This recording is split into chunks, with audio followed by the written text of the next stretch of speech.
Assalamu alaikum. I am Jahangir Alam, lecturer in physics at Milestone College.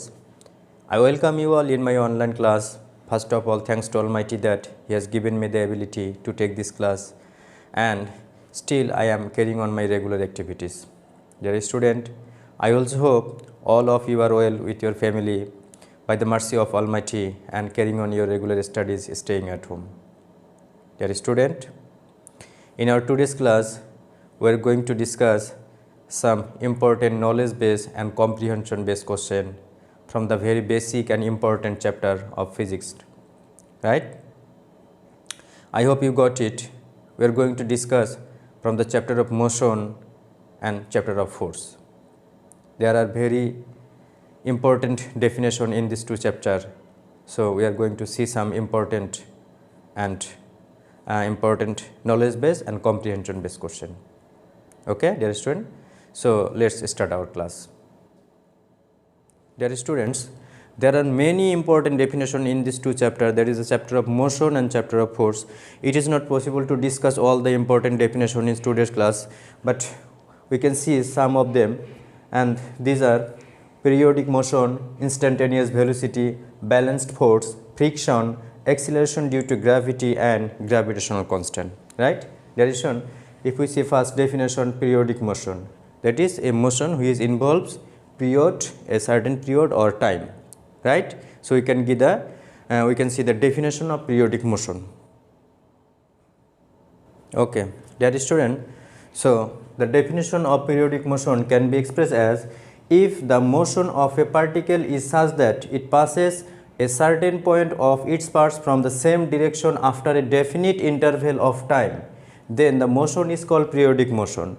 As for example, motion of earth, clock, hand and fans. The motion of earth, the motion of clock, hand and fans are the example of periodic motion, right, dear student? Now I hope you got. We are going to see the definition of instantaneous velocity. Dear student, you know what velocity is, right? The rate of change of displacement with respect to time is called velocity. But if the time interval tends to 0, then the rate of change of velocity with respect to time is called instantaneous velocity. Okay, so now we can give the definition of instantaneous velocity, right, dear student? So the instantaneous velocity can be defined as if the time interval approaches to 0, then the rate of change of displacement with time is called instantaneous velocity. Okay, it's a very important definition, right, dear student? Now we'll see what balanced force is. You know, if there are more than one forces acting on a particle and the forces balance each other, that is, they create no acceleration on the body, then the forces combinedly known as balanced force. Okay, so now we can see the definition of balanced force, right, dear student? So balanced force can be defined as when the resultant of two or more forces acting on a body is 0 and produce no acceleration, then the forces are called balanced force. Okay, dear student, suppose there is a body, if F1 forces acting on it in this direction and F2 forces acting on the body in the opposite direction. If there is no acceleration on the body, then force F1 and F2 create a balance in this stem. So we can say that force F1 and F2 are known as balanced force, okay, because they mutually balanced each other. Dear student, now we will see the definition of friction. Okay, in our regular or practical life, we always use the term friction. Okay, if a body moves or tries to move over a surface keeping contact with it, then a resistive force is created against the motion of the body. This type of motion is called friction. Okay, so friction always create or activate in the opposite direction of the motion. So we can see the definition of friction.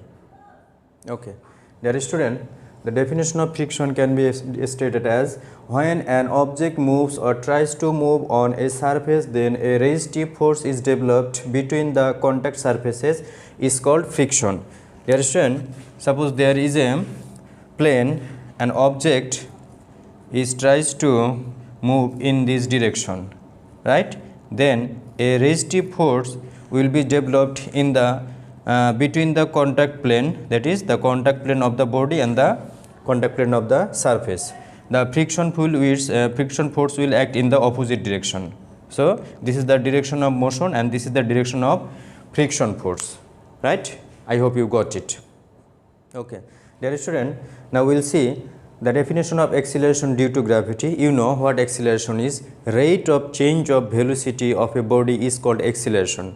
But if the acceleration takes place due to the influence of gravitational force, then this type of acceleration is called acceleration due to gravity. Okay, so acceleration due to gravity can be defined as the rate of change of freely falling body due to the gravity or gravitational force is called acceleration due to gravity. Okay, now we will see the definition of acceleration due to gravity. Okay, dear student, so acceleration due to gravity can be defined as the rate of increase of velocity of a freely falling body due to the gravity is called acceleration due to gravity, right? So acceleration due to gravity can be expressed as small g, and the expression is gm divided by r square. Okay, here g is called gravitational constant, m is the mass of the earth, and r is the radius of the earth. Okay, this is the expression for the acceleration due to gravity. It's a very important definition.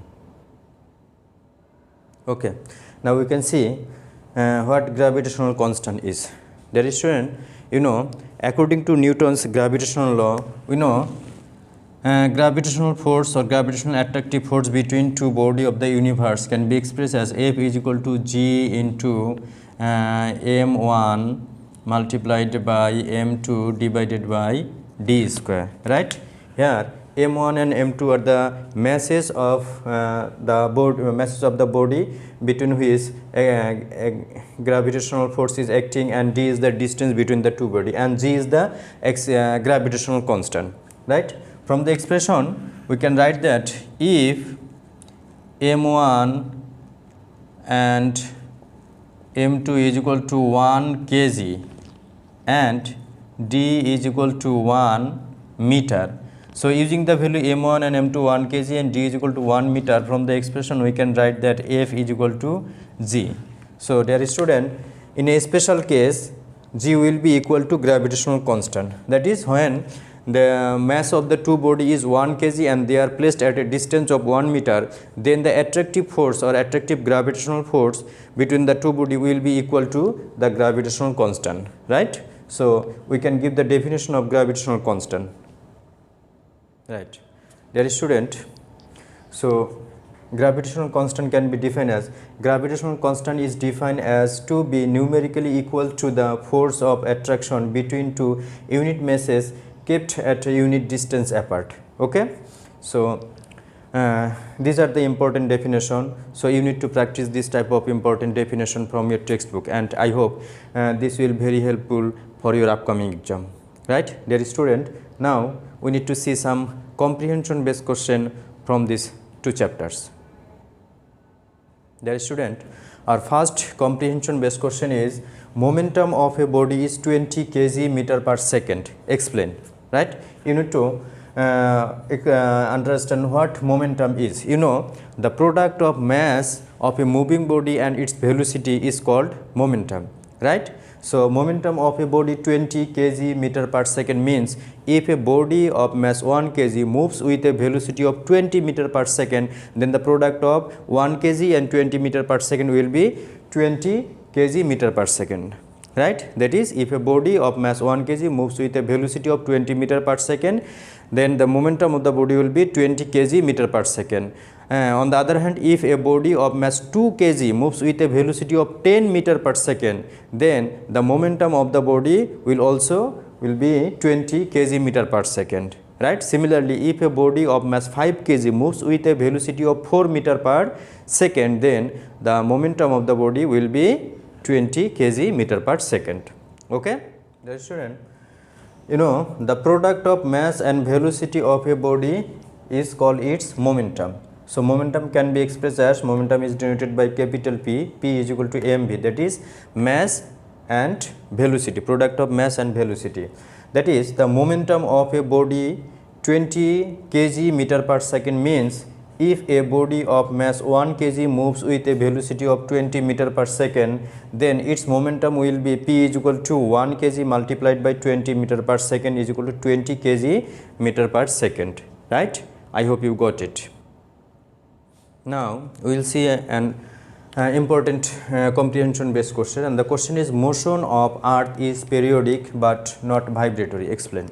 Dear student, you know what periodic motion is. Already we have discussed in our today's class periodic motion and vibratory motion, right?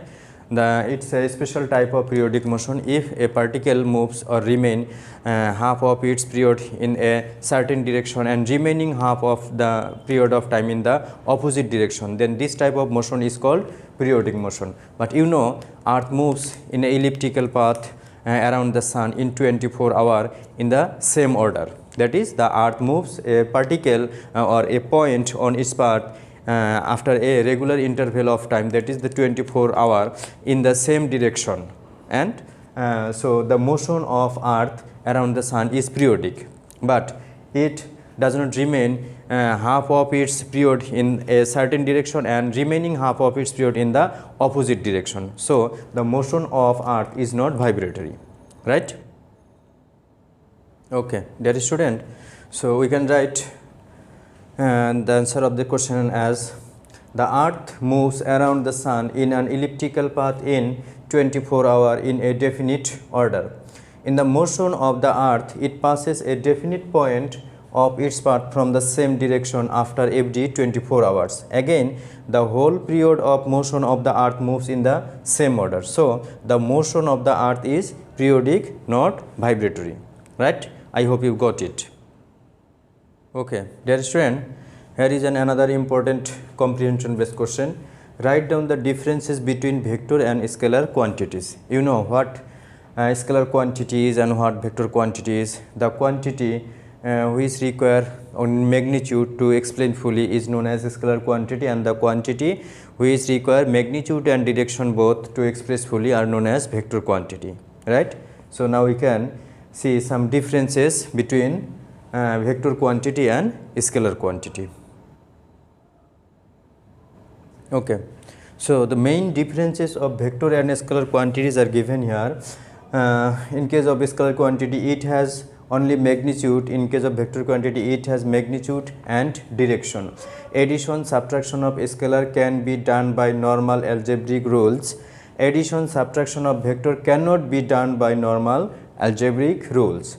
A scalar changes if its magnitude changes. A vector changes if its magnitude or direction or both changes. Okay, dear student, I hope you got it. These are the very basic characteristics of vector and scalar quantities. Okay, dear student, our next comprehension based question is, acceleration due to gravity is not constant on the earth's surface. Explain, right? So you know what acceleration due to gravity is. Already we have declared in our previous part of this video. So acceleration due to gravity is the rate of change of or increase of velocity of a freely falling body due to the gravity, and the acceleration due to gravity can be expressed as g is equal to gm divided by r square. Dear student, acceleration due to gravity depends on gravitational constant, mass of the earth and radius of the earth. You know, gravitational constant and mass of the earth are constant, but radius of the earth is not constant, because you know the earth is not a perfect sphere. The two poles, that is north pole and south pole of the earth, are little bit compressed. So the radius of the earth at that poles are smaller than the other places. Since the r is not equal everywhere on the earth's surface, so acceleration due to gravity is not same on the earth's surface. Okay.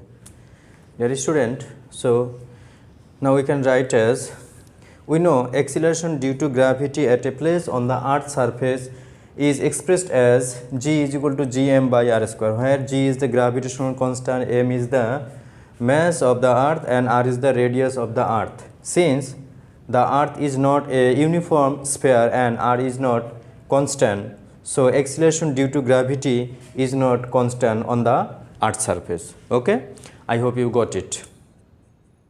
Dear student, now we'll see another almost similar type question, that the acceleration due to gravity decreases with the increase of height from the earth's surface. Explain. You know, the acceleration due to gravity on the earth's surface, if this integrates the earth on the earth's surface, at that place acceleration due to gravity if denotes radius of the earth and m is the mass of the earth, then the acceleration due to gravity at that point g is equal to gm by r square. But if we would like to determine the acceleration due to gravity at a point which is h height from the earth's surface, so in that case the distance of the point from the earth's surface will be r plus h. So in that case acceleration due to gravity will be gm by r plus h square.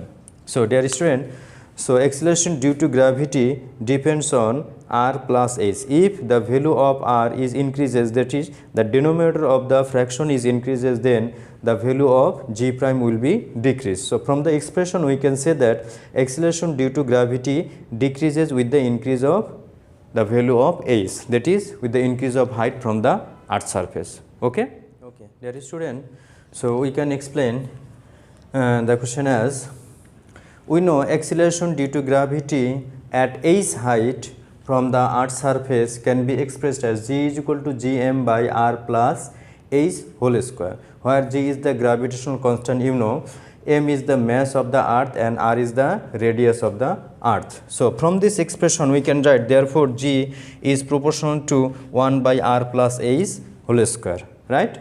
Since g and m are constant, so we can write that g is inversely proportional to r plus h is whole square of the r plus h, that is g is inversely related to h.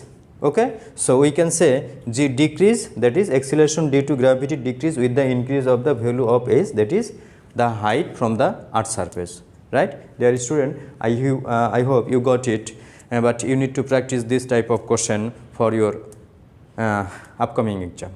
Okay, so dear student, thank you very much being with me in my class. May Allah bless all of you. Assalamu alaikum.